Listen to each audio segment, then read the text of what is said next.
Oi, oi, you beautiful people. I'm putting another one out there.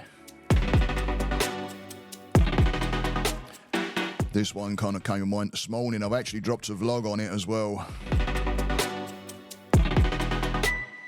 It's all about trees. Making a tree your friend. Yes, I'm a little bit of a tree hugger. I definitely am. It goes with the hippie.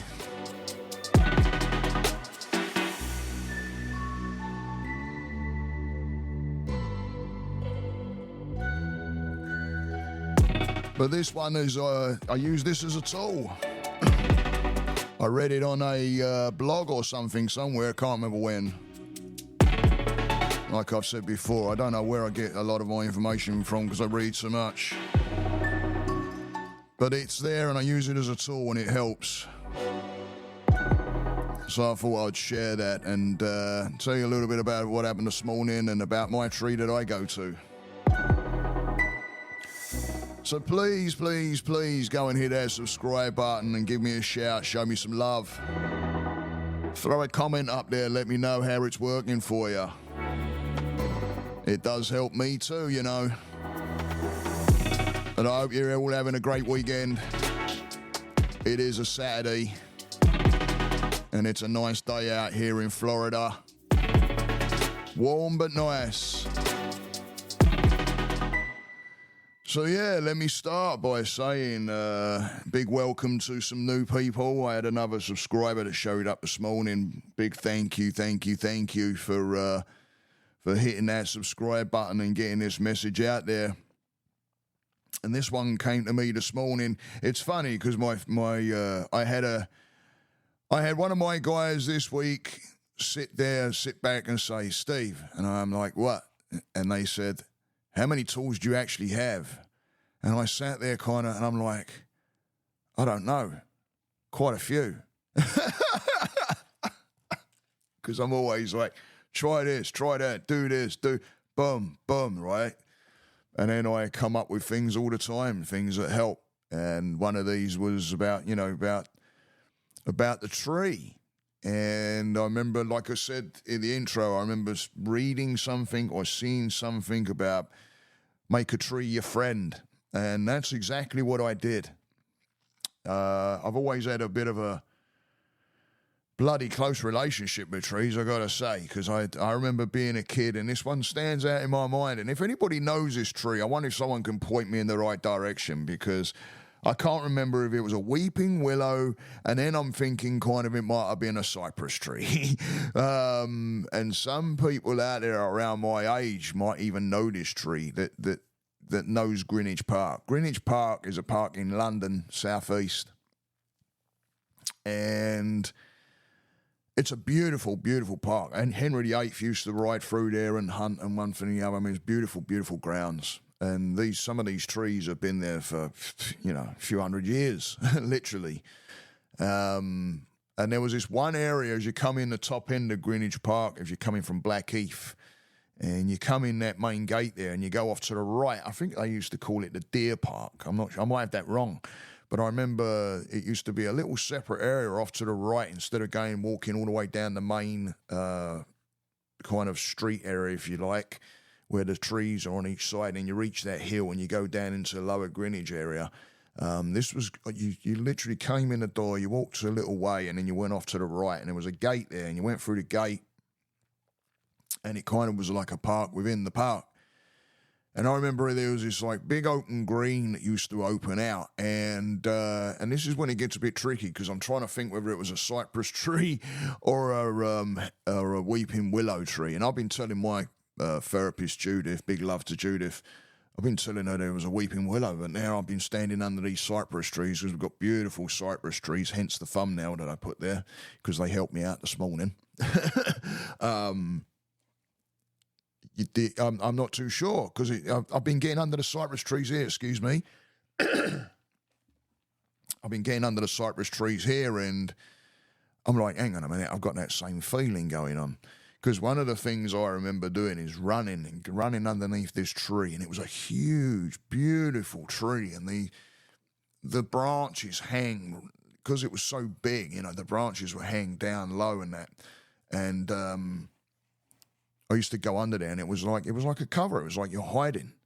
You know, I remember like hiding under there and stuff, but you can see out, but it's hard to see in. You might see some legs, but you know, if you're actually underneath this tree, it was like a cover. And I've been saying to my therapist, like, yeah, I'll probably use that as a you can't see me place. I don't know, as a kid, because I really, really remember this tree. It really stands out in my mind. I just can't remember if it was a bloody cypress or a weeping willow. Either way, two beautiful, beautiful trees. So what I ended up doing is, after I read this or heard this or whatever I did with this message about trees and making one your friend. In fact, I think it was on the app Medium. If you haven't got the app Medium, go and get the app Medium. If you like a read, like short reads, go and get that, because you can put your subjects in and then it will come up with different reads for you that you can get into. And it's nice if you want a quick, there's some quick 3-minute reads on there.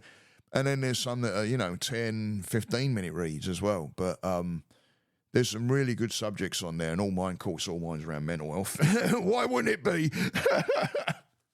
But I think I got it off a Medium. Anyway, they were talking about the subject of make a tree your friend. Make a tree your friend. So when I go out on my walks in the mornings, there's a cypress tree that I walk past. It's the first cypress tree that I really kind of, I'm trying to think on my walk. No, there's a lot of oaks, but there's this one cypress tree that sits on the water. And I pass it in the morning.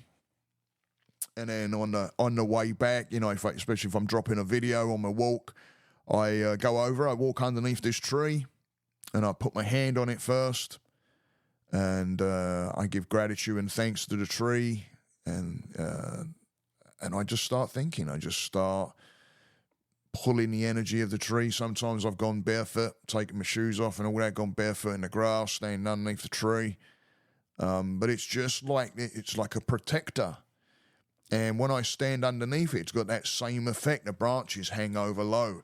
And I go underneath this tree through all kinds of different weathers. I've been under it when it's been a bit rainy, and I feel that protection of the tree where I'm not getting as wet. It's, filtering the water. I've gone underneath that tree when I'm not feeling too damn clever either. And I've just started talking to the tree. Literally. It helps. It helps you to verbalize. And trees here. Don't think that I wrote down some facts, by the way, which I thought I'd share about trees.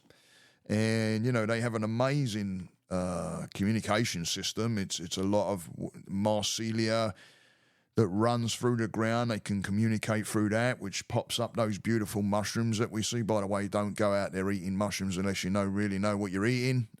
You don't want to go picking the wrong one and doing the wrong thing. I was a chef for years, and I still wouldn't. There's certain ones I could look at and go, yeah, I know what that is, and I know what that is. But then when it comes into those dodgy areas, I don't even try it. There ain't no way. But they, trees communicate through the mycelia, and then you get your fruiting bodies, which are the mushrooms that come up through the ground. And there's only certain mushrooms that will grow around certain areas and on certain trees, and they you'll find that trees, when there's saplings, they will look after the saplings like people look after their kids. They actually will pass over nutrient if there's another tree that's feeling sick. It puts out a communication, and other trees will feed it nutrients, some of the nutrient that they could use, but they feed it, and they bring up their young like they were kids, the saplings. And there's a whole communication going on right under your feet. So trees to me are a beautiful, beautiful thing. But I wanted to say a few facts, and I got this from a site which I'm probably going to put in the description, because I've just found this morning on a what do you call it? I don't want to say the word Google.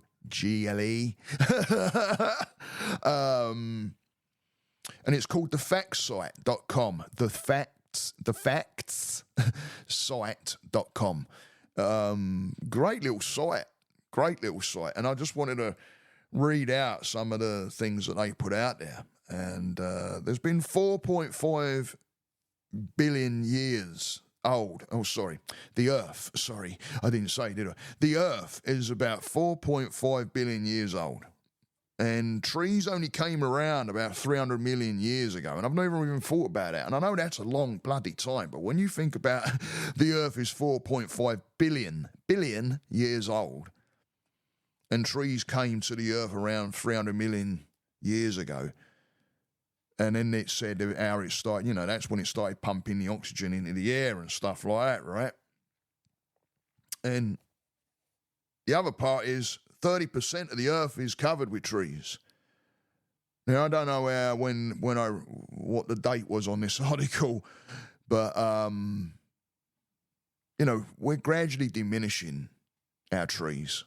And it's a real shame. It really is a shame that you've got people out there that just don't give a shit.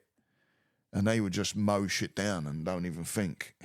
They are our oxygen-producing partners in crime.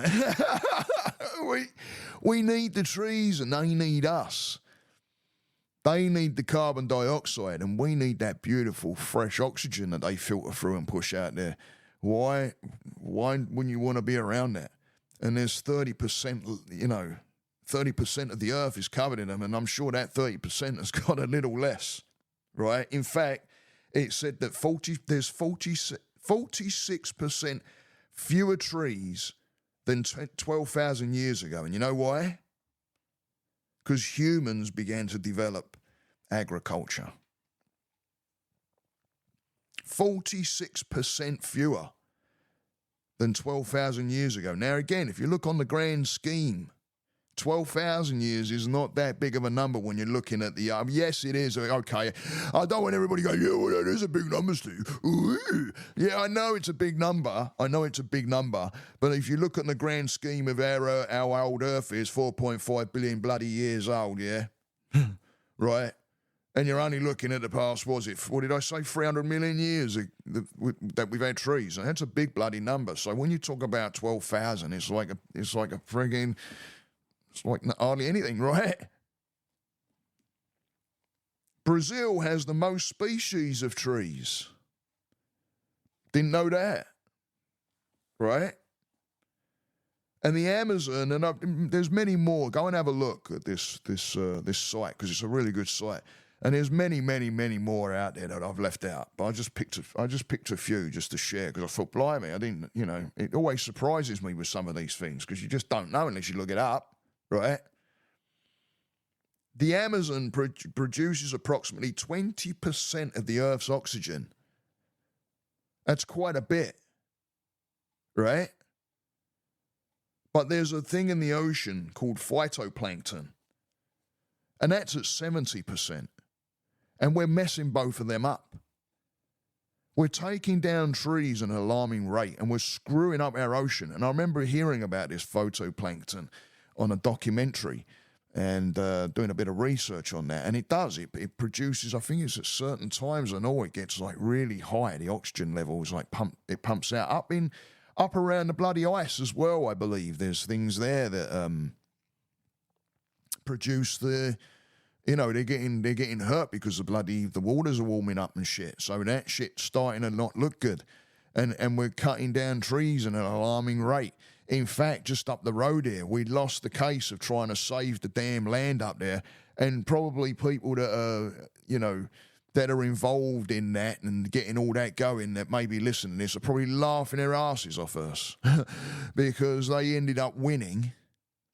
And if you see it, I don't like looking at it. Because you drive past it and it's just a graveyard. It's a graveyard of trees. You know, I happen to live in a fairly well, I say rural, it's not so rural now. And yeah, of course, you know, you could say, oh, look at the house you live in. They mowed that down. Yeah, I get it. Yeah, I live in an area where they probably mowed down some shit, no doubt. But if we don't start thinking about planting more trees, thank God there happens to be a lot of trees around me here where I live as well in the neighbourhood. It's actually beautiful up the other end of the neighbourhood. In the older end, the older end is more established than older, obviously, like I'm saying, the older end. But the trees up there are beautiful. It's lovely walking up that way through the trees when it's a nice sunny day and you can, it breaks up the sun. It's gorgeous, especially at night. And we're getting into the cooler, a little bit of a cooler weather now. And also, I'll be walking at night more now. I haven't been because it's been bloody brutal. Boy, has it been hot. But make friends with a tree. Make friends with a tree. After the hurricane come through, I went out for a walk and went up and made sure my tree was all right. My cypress tree. I wanted to make sure it weren't bloody destroyed or on the ground or something. I don't know what I would have done if it was. I cried, probably, because I've stood underneath that and talked and gave them thanks. I've even stood under that on a calm day before and been talking and said, hey, if you can hear me, give me chuck me a sign here. And breezes have come through the leaves and I've heard the tree moving, and it's like, blimey, we really are connected. We really are connected. So why are we destroying them all? Why are we doing that? Right? So don't kill a tree. Don't chop a tree down unless you have to, right? Let's look after the species that looks after us. Because, if you look at what is actually going on out there, it's like like I say, that up the road there, that graveyard of trees, and if you go down the road where they're actually building the road through, further down the road, it's just, I was following one of the dump trucks just yesterday as I was driving, and he was swinging off to a left to go into the area there where they're constructing it all, and I'm looking at all the damn just debris of. It's upsetting. It's upsetting.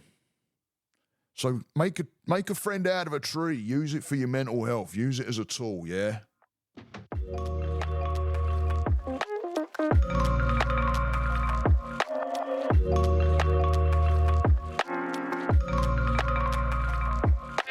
I hope everybody has a great rest of their weekend or whatever. Whenever you're listening to this, great day, great weekend. Much love to everybody. If you've listened this far, please go over there and hit that subscribe button for me, right? Show me some of that love. Get some love from them trees, guys. Seriously, just being around them and under them is going to help your mood and your energy. And if you can get barefoot underneath them, I've even gone out there on the grass around my tree and done my qigong. And I know I'm saying my tree, it's there for everybody, right? That's not exactly what I mean. But I made friends with this tree. Big ups, big loves to my cypress tree up there. Sure has been listening well. So much love to everybody that supports. Much love to all those that show that compassion, and, throw me a comment if you want, yeah? Let me know how you're doing. It's always good to hear from people, let me tell you. Especially if it's someone that I don't actually, I've never met before, and you're tuning in and helping me out and listening and subscribing and stuff. Thank you to everybody. Thank you for your loyalty, and thank you for continually tuning in. Much love to everybody. Stay the course. Namaste.